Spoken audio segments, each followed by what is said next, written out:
Catholic News Roundup. I'm Christine Niles.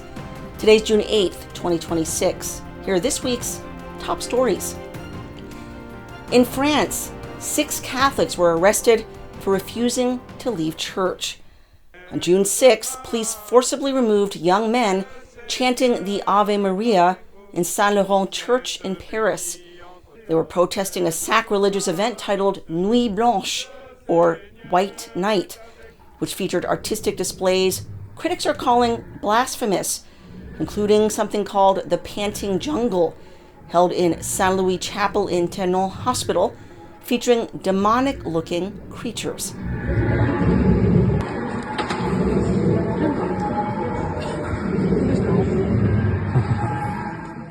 The entire event was directed by Barbara Butch, a lesbian activist who posed as the Blessed Virgin Mary in the 2024 Olympics' blasphemous opening, mocking the Last Supper.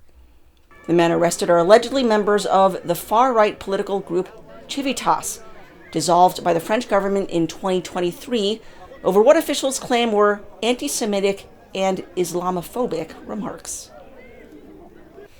Backlash after a cardinal removed a beloved exorcist. On June 3rd, the Washington, D.C. Archdiocese announced the removal of Msgr. Stephen Rosetti as the official exorcist after 19 years in ministry. Rosetti had said in a recent video, quote, "Many, if not most, alien sightings are actually demonic manifestations." Cardinal Robert McElroy objected, stating, quote, "Linking UFOs to demonic presence and the center's recent use of social media gravely undermine the Church's very precise teaching on the devil, demons, and exorcism."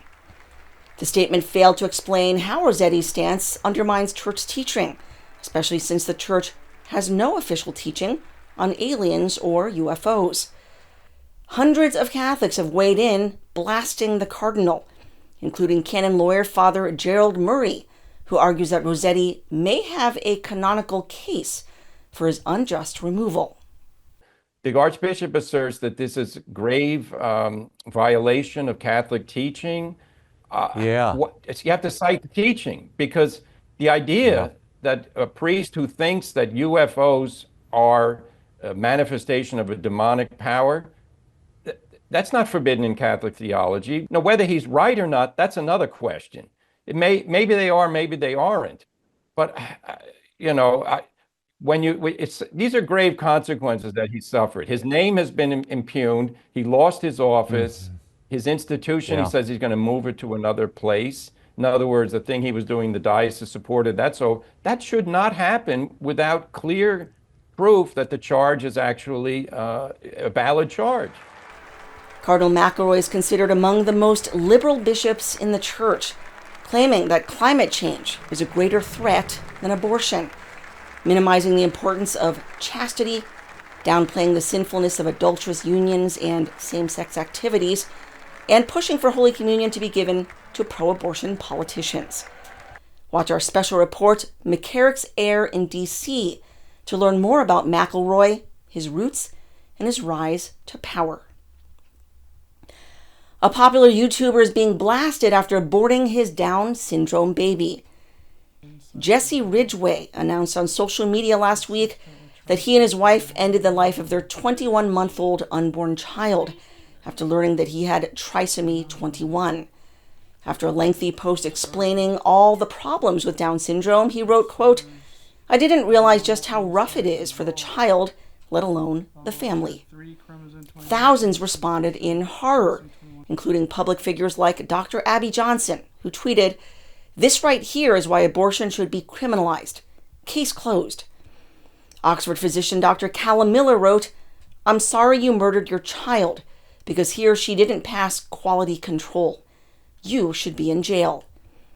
The Federalist editor-in-chief Molly Hemingway tweeted, "Killing your baby because he wasn't perfect in your eyes is so sad and dark and, yes, evil. Even if we didn't know how wonderful people with Down syndrome are, I pray you find Jesus. Life is beautiful." The irony is that Ridgeway spent thousands of dollars to keep his disabled dog alive. In light of the backlash, Ridgeway is doubling down, accusing his critics of depravity refusing to acknowledge he's done anything wrong.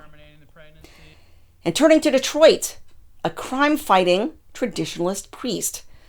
Father Jean-Baptiste Coman, a priest of the Institute of Christ the King, was in his church parking lot when he heard a car crash and saw a man running off. When someone screamed, "Stop him!" the priest jumped into action, chasing down the thief, tackling him, and even punching him a few times. Grabbed him and put him down. He was resisting a lot, trying to run away, definitely, and so I had to unfortunately give him a few punches and hurt my hand a little bit.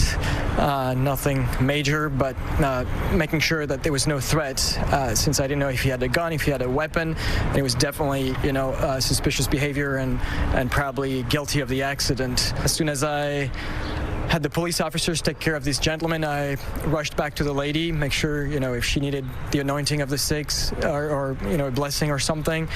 So I was there too with the medics, and she was not very responsive. Her eyes were twitching it a little bit. What'd you do later? Like after all of that happened, just back to normal life?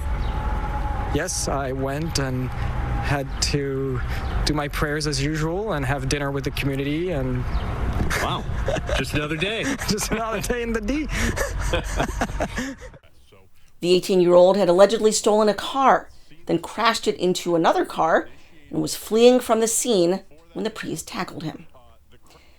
And in government news, the FBI has fired staff who targeted Catholics. Director Kash Patel confirmed Friday they had forced out 5 analysts, 3 years after they'd implemented a memo profiling radical traditionalist Catholics. Now known as the Richmond Memo, it argued that domestic terrorists were recruiting radical traditionalists, and they profiled a couple of Catholics found with weapons and incendiary devices. The laymen attended SSPX chapels. A public firestorm ensued with calls to fire then-Director Christopher Wray and U.S. Attorney General Merrick Garland. I notice a pattern, though. The FBI field office in Richmond, on the 23rd of January of this year, issued a memorandum in which they advocated for, and I quote, the exploration of new avenues for tripwire and source development against traditionalist Catholics, it's their language, including those who favor the Latin Mass. Attorney General, are you cultivating sources and spies in Latin Mass parishes and other Catholic parishes around the country? No, the Justice Department does not do that. It does not do investigations based on religion. I saw the document you have. What did you do about it? It's appalling. It's appalling. I'm in complete agreement with you. I understand that the FBI has withdrawn it and is now looking into how this could ever have happened. How did it happen? That's what they're looking into. The 5 employees that were fired were involved in drafting and approving the Richmond Memo. In the Middle East, Israeli forces have arrested a Christian student. On June 2nd, police took Natalie Abu Daye at gunpoint. She's a Lutheran student at Birzeit University in the West Bank. She was taken along with 3 other Palestinian women. The bishop of the Evangelical Lutheran Church in Jordan and the Holy Land said he was deeply shocked and horrified by this news. Natalie is a member of the Palestinian women's soccer team. Israeli forces claim they arrested her on suspicion of promoting terrorist activities, although such activities are vaguely defined and could include speaking out on behalf of Palestine. To learn how you can help, please visit SaveWestBankChristians.com. That's SaveWestBankChristians.com. In brighter news, there's a campaign to reach 50,000 Sacred Heart enthronements this month. In this month of June dedicated to the Sacred Heart of Jesus, the Sacred Heart Revival Campaign, based in the Diocese of Columbus, Ohio, is encouraging Catholics everywhere to enthrone the Sacred Heart in their homes. This comes as the U.S. bishops gather this week in Orlando for their plenary assembly and will consecrate the nation for the first time in its history to the Sacred Heart.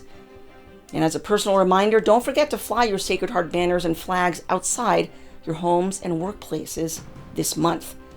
Let's take back the month of June, a month not dedicated to pride, but to the humble heart of Jesus. That is this week's Catholic News Roundup. Please go to stellamars.media to sign up for email alerts to the latest news and updates. Thank you so much for watching. May God bless your week. I'm Christine Niles.